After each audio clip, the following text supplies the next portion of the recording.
Hello students, ये 12th class के लिए मैंने एक पहला वीडियो बनाया अपना फिजिक्स चैप्टर फर्स्ट का।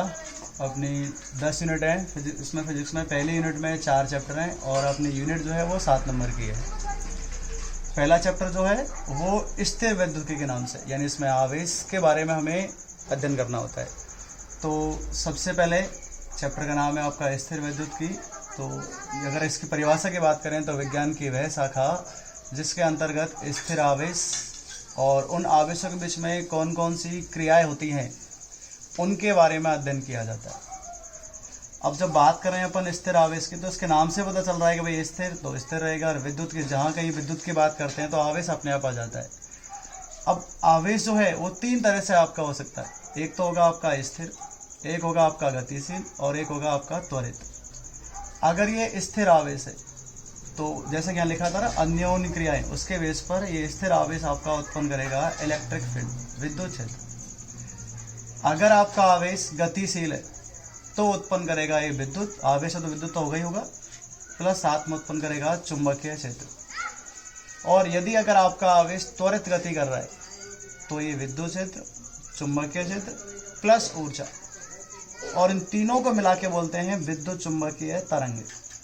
यहाँ पे एक छोटा सा पॉइंट है कि गतिशील में या त्वरित में डिफरेंस क्या है, तो 11th क्लास में पढ़ा था। अगर कोई एक नियत वेग से गति कर रहा है तो वो गतिशील होगा, और यदि उसके वेग में बार बार परिवर्तन आ रहा है तो वो त्वरित होगा। फिर उसके बाद में हम बात करते हैं यहाँ पे, ये तो 3 पॉइंट इसके देखे थे कि भाई आवेश किस किस केस में कैसे कैसे हो सकता है। यहाँ से बोर्ड के एग्जाम में सवाल आया हुआ है। उसके बाद में अपन बात करें तो विद्युत आवेश है क्या, तो विद्युत आवेश अलग से कुछ नहीं है। प्रत्येक वस्तु जो है वो परमाणु से मिलकर बनी होती है, और परमाणु की अगर अपन बात करें कहीं भी तो परमाणु में नाभिक में प्रोटॉन और न्यूट्रॉन होते हैं, इलेक्ट्रॉन बाहर चक्कर लगाते हैं। तो इसी के बेस पर पदार्थ का एक ऐसा गुण होता है जो विद्युत चुंबकीय क्षेत्र उत्पन्न करता है। या मैं ऐसा कह सकता हूँ कि जब 2 वस्तुओं को हम रगड़ते हैं आपस में तो उनमें दूसरी वस्तुओं को अपनी तरफ अट्रैक्ट या आकर्षित करने का गुण आ जाता है। जैसे फॉर एग्जाम्पल के लिए, जब कंघे को बालों में रगड़ते हैं तो कुछ समय बाद क्या होता है कि कंघे में या स्केल में जो मिट्टी के कण होते हैं या कागज टुकड़े होते हैं उनको अपनी ओर आकर्षित करने का गुण आ जाता है।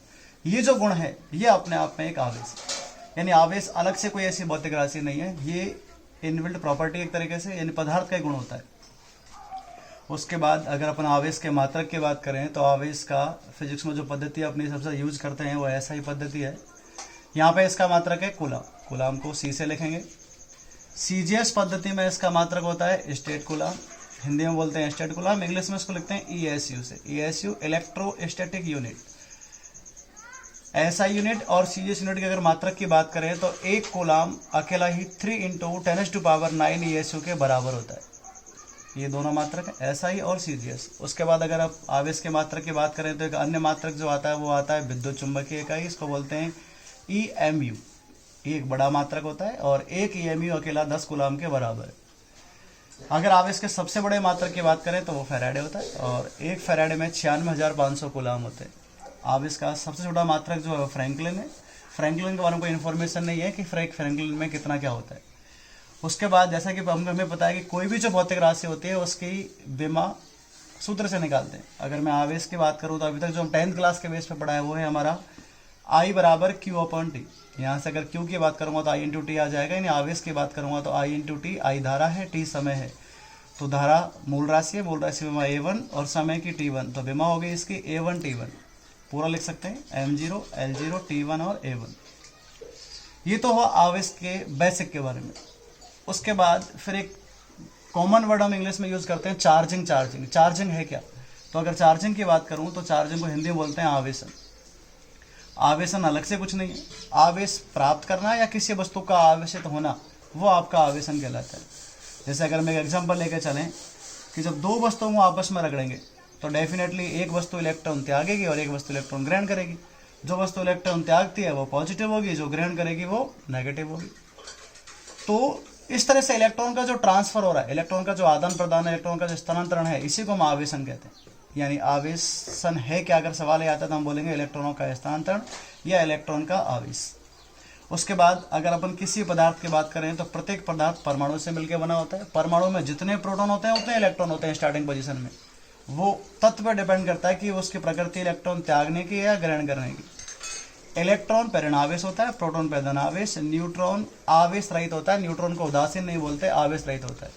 अगर मैं इलेक्ट्रॉन के आवेश की बात करूं तो इलेक्ट्रॉन का आवेश नेगेटिव मिलेगा और इसकी वैल्यू होती है 1.6 × 10⁻⁻19 कूलम। अगर प्रोटॉन की बात करूं तो प्रोटॉन और इलेक्ट्रॉन में सिर्फ प्रकृति का अंतर है, ये नेगेटिव और ये पॉजिटिव। वैल्यू सेम होगी आपकी 1.6 × 10⁻⁻19 कूलम। उसके बाद यहाँ मैंने देखा कि जब वस्तु इलेक्ट्रॉन का आदान प्रदान एक्सचेंज करेंगे तो डेफिनेटली एक इलेक्ट्रॉन त्यागेगी, एक वस्तु इलेक्ट्रॉन ग्रहण करेगी। जब वस्तु इलेक्ट्रॉन त्यागती है और ग्रहण करती है तो इस प्रकार आवेश आपके दो प्रकार के हो गए, एक पॉजिटिव और एक नेगेटिव। और यहीं पे एक छोटा सा क्वेश्चन बन गया कि आवेश की ध्रुवता से आप क्या समझते हैं, what is the polarity of charge. तो आवेश में डिफरेंस करना, कौन सा पॉजिटिव है कौन सा नेगेटिव है, वो आवेश की ध्रुवता कहलाएगा। ये था पूरा यहाँ तक आवेश के बारे में। अब दो चीज़ें यहाँ से बचती हैं कि आवेश को प्राप्त कैसे करते हैं और आवेश के गुणधर्म क्या है। तो सबसे पहले अपन बात करते हैं आवेश प्राप्त करने के मेथड कौन कौन से हैं, विधियाँ कौन कौन सी हैं। आवेश प्राप्त करने की 3 विधियाँ हैं, एक घर्षण होती है, एक होती है प्रेरण और एक होती है चालन। पहली विधि है घर्षण द्वारा। घर्षण नाम से पता लग रहा है कि दो वस्तुओं को आपस में रगड़ना पड़ेगा, टच में लाना पड़ेगा। जब दो वस्तुओं को आपस में रगड़ते हैं, घर्षण करवाते हैं, तो उनमें इलेक्ट्रॉन का आदान प्रदान होगा। जो वस्तु इलेक्ट्रॉन त्यागेगी वो पॉजिटिव और जो ग्रहण करेगी वो नेगेटिव। उसके बाद में अपन बात करें तो इलेक्ट्रॉन और प्रोटॉन दोनों ही कण हैं और फिजिक्स में जो भी कण होता है उसका द्रव्यमान होता है। तो द्रव्यमान है तो अगर कोई वस्तु इलेक्ट्रॉन त्यागेगी तो इलेक्ट्रॉन की कमी हुई है, इलेक्ट्रॉन की कमी हुई है तो इसका मतलब उसका द्रव्यमान कम हुआ है। तो ये याद रखना हमको कि अगर कोई वस्तु इलेक्ट्रॉन त्यागती है तो पॉजिटिव चार्ज तो आएगा ही आएगा, उसके द्रव्यमान में भी आंशिक कमी होगी। और यदि कोई वस्तु इलेक्ट्रॉन ग्रहण करती है तो नेगेटिव चार्ज तो आएगा ही आएगा, लेकिन उसके द्रव्यमान में क्या होगी, वृद्धि होगी, क्योंकि आवेश आपका द्रव्यमान से रिलेटेड होता है। घर्षण विधि का एग्जांपल की बात करें तो बचपन का एग्जांपल हमें याद है कि स्केल को या जो कंगा होता है उसको बालों में रगड़ते हैं, तो रगड़ने के बाद वो कागज टुकड़ों को अपनी ओर खींच लेता है। या फिर और भी एग्जांपल आते हैं, जैसे कांच की छड़ को रेशम कपड़े से रगड़ा तो रगड़ने पर कांच की छड़ हो जाती है पॉजिटिव और रेशम कपड़ा हो जाता है आपका नेगेटिव। यहाँ पे ऐसे तो एग्जाम्पल तो नहीं पूछेगा, लेकिन ये पूछ सकता है कि कांच की छड़ को रेशम के कपड़े से रगड़ने पर कांच की छड़ धन आवेशित क्यों हो जाती है। तो इसका रीजन यही लिखेंगे कि जब कांच की छड़ को रेशम कपड़े से रगड़ते हैं तो कांच की छड़ इलेक्ट्रॉन त्यागती है और रेशम की छड़ इलेक्ट्रॉन ग्रहण करती है, इसलिए वो ऋण आवेशित हो जाती है।